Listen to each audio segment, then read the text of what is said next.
Ang BHRC ay ang Gender and Development Ombud para sa Bangsamoro. Sinusuportahan ng BHRC ang 18-day campaign to end violence against women.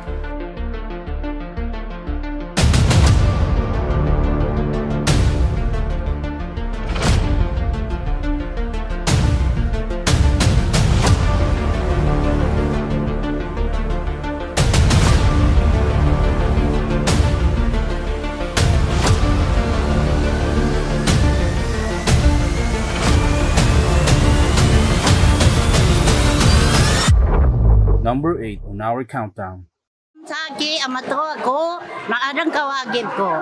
Bangsamoro ko. Allahu Akbar.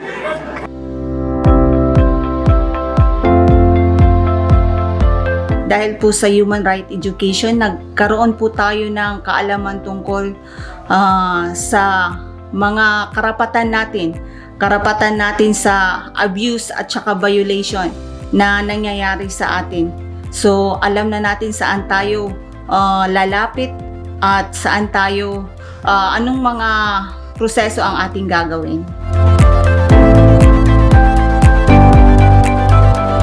Sana po tuloy-tuloy po ang programang ito dahil napakalaking tulong po ito sa lahat ng mamamayan, lalo na sa Bangsamoro.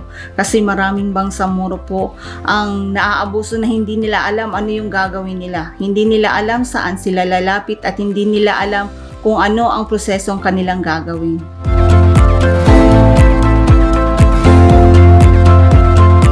And behalf po sa mga kasamahan ko, lahat po kami ay nagpapasalamat lalong-lalo na po sa BARM government kasi hindi lang ito na programa yung unang natanggap ng